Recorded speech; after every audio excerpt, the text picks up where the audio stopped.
para murid dan kita semua harusnya memilih Allah sebagai Tuhan kita. Hanya demikian, maka mamon, harta, uang menjadi pelayan yang terbaik untuk kita. Meski kita perlu cari uang untuk mendukung kehidupan kita, tetapi jangan sampai terobsesi secara berlebihan. Sampai-sampai lalu kita melupakan Allah, melupakan keluarga, melupakan sahabat kita. Saudari-saudaraku yang terkasih, berjumpa kembali bersama saya Inspirasiku di Antara. Renungan harian Minggu 18 September. Hari Minggu, Pekan Biasa ke-25. Semoga kita bersama keluarga, komunitas kita, selalu dalam keadaan baik, sehat, dan tetap bersemangat. Marilah kita mengawali renungan kita dengan tanda kemenangan Kristus. Dalam nama Bapa dan Putra dan Roh Kudus. Amin. Ya Allah, Engkau menghendaki agar semua orang mengabdi kepadamu secara total, sehingga dapat memperoleh anugerah keselamatan. Kami mohon, berilah kami kebijaksanaan, agar kami senantiasa menjadikan Engkau sebagai yang pertama dan utama dalam hidup kami. Dengan pengantaraan Yesus Kristus Putra-Mu Tuhan kami, yang bersama dengan Dikau dalam persatuan Roh Kudus, hidup dan berkuasa Allah sepanjang segala masa. Amin.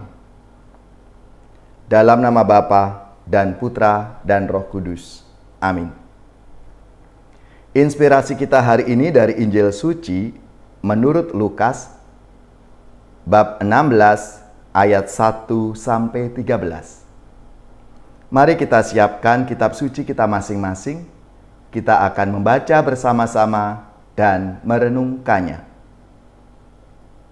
Sekali peristiwa Yesus berkata kepada murid-muridnya, "Ada seorang kaya yang mempunyai seorang bendahara.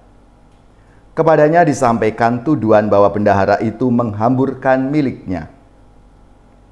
Lalu si kaya itu memanggil bendahara itu dan berkata, 'Apakah yang telah kudengar tentang engkau? Berilah pertanggungjawaban atas urusanmu, sebab engkau tidak boleh lagi bekerja sebagai bendahara.' Berkatalah bendahara itu dalam hatinya, 'Apakah yang harus kuperbuat? Tuanku memecat aku dari jabatanku sebagai bendahara. Mencangkul aku tidak dapat, mengemis aku malu.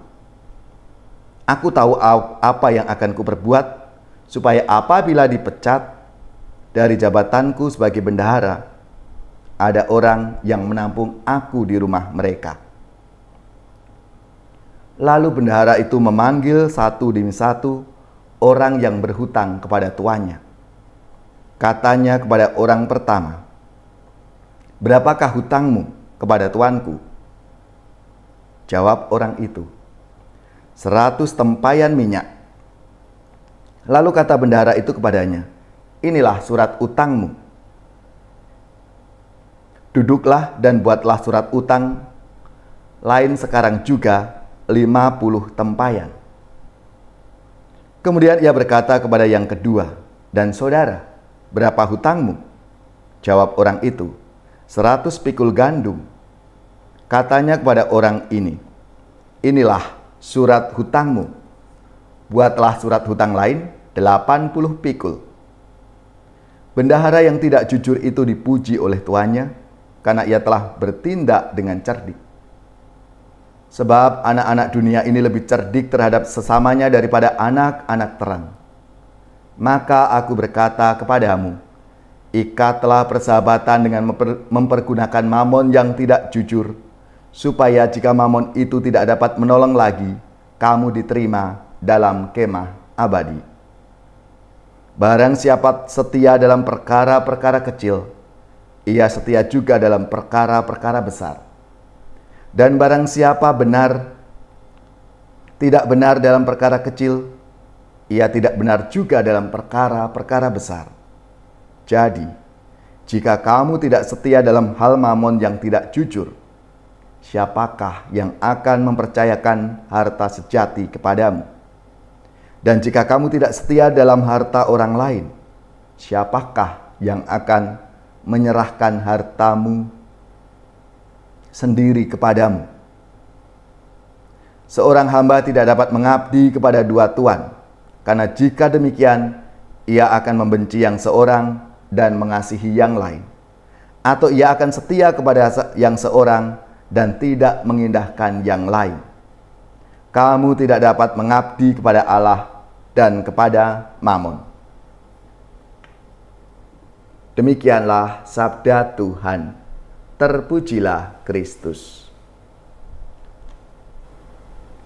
Saudari-saudaraku yang terkasih, Yesus menyampaikan pengajaran kepada para murid-Nya, mengatakan, barang siapa setia dalam perkara-perkara kecil, ia setia juga dalam perkara-perkara besar. Yesus mengajar para murid dan kita semua lewat perumpamaan tentang bendahara yang tidak jujur. Perumpamaan ini tampaknya sulit kita pahami. Bendahara ini berusaha menyelamatkan dirinya dari pemecatan karena menghamburkan milik tuannya. Dengan kecerdikannya, ia meralat surat utang dan mengorbankan komisi yang mungkin bisa didapatnya. Mungkin menjadi pertanyaan bagi kita semua. Apakah lalu Yesus mengajak kita untuk cerdik seperti figur bendahara yang tidak jujur ini? Tuhan Yesus menggunakan figur bendahara itu untuk menunjukkan nilai kemurahan hati. Tujuan bendahara itu meralat surat utang dan mengorbankan komisinya adalah untuk menunjukkan kemurahan hati kepada orang-orang yang berhutang, sehingga ia pun menerima yang sama. Ada momen titik balik ketika bendahara itu menyadari keserakahannya dan kelalaiannya dalam mengelola milik tuannya itu. Lalu ia berubah. Tuhan Yesus tidak mengutuk pemilikan harta benda selama kita ada di dunia ini. Harta benda menjadi sarana untuk menyalurkan kasih dan kemurahan hati Allah. Ini adalah perkara kecil yang dipercayakan kepada kita. Maka dalam mengelolanya kita harus bertanggung jawab. Dengan demikian, kelak kita akan dipercaya dalam perkara besar, yaitu kebahagiaan abadi dalam kerajaan Allah. Yesus mengatakan, kamu tidak dapat mengabdi kepada Allah dan kepada mamon.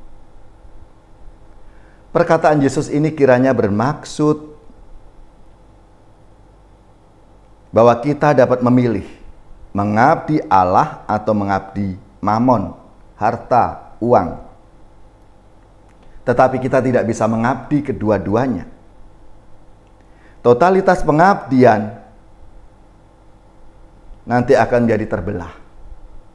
Kita bebas memilih siapa tuan yang akan kita abdi. Tentunya setiap pilihan punya konsekuensinya masing-masing. Ada yang memilih hidup demi mengejar uang. Jika sampai uang menjadi tuannya, maka orang itu bisa menipu, memanipulasi, dan menjatuhkan rekan kerja, sahabatnya, dan bahkan orang tuanya sendiri. Sekali lagi, demi mamon, demi uang. Tetapi, para murid dan kita semua harusnya memilih Allah sebagai Tuhan kita. Hanya demikian, maka mamon, harta, uang menjadi pelayan yang terbaik untuk kita. Meski kita perlu cari uang untuk mendukung kehidupan kita, tetapi jangan sampai terobsesi secara berlebihan. Sampai-sampai lalu kita melupakan Allah, melupakan keluarga, melupakan sahabat kita. Saudari-saudaraku yang terkasih, Yesus tidak pernah menolak uang. Buktinya, dalam kelompok ke-12 rasul, Yudas Iskariot adalah bendahara kas mereka. Yang ditolak Yesus adalah kelekatan ekstrim yang akhirnya melahirkan pemujaan berlebihan terhadap uang harta benda itu. Sementara itu yang ditekankan oleh Yesus adalah bagaimana kita menggunakan mamon, menggunakan uang itu untuk melayani orang lain. Ingat, uang dan harta sejatinya berasal dari Allah.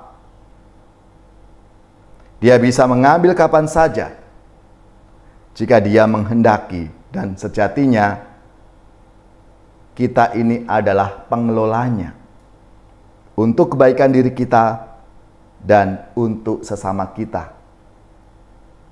Oleh karena itu, mamon berasal dari Allah, maka kita perlu menjadikan sebagai pelayan kita, bukan tuan kita. Dan kita gunakan menjadi sarana dalam kita mengabdi Tuhan dan melayani sesama kita. Marilah saudara-saudariku yang terkasih, kita mohon rahmat-Nya agar kita dimampukan untuk setia kepada Tuhan Allah kita.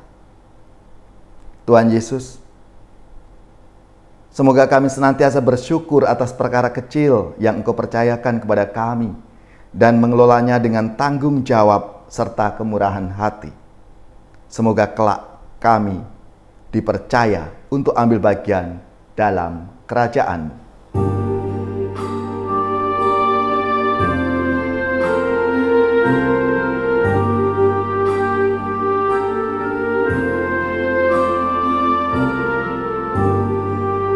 Andaikan aku pahami bahasa semuanya, hanyalah bahasa cinta, kunci setiap hati. Ajarilah kami Tuhan bahasa cinta kasih. Andaikan aku lakukan yang luhur dan mulia,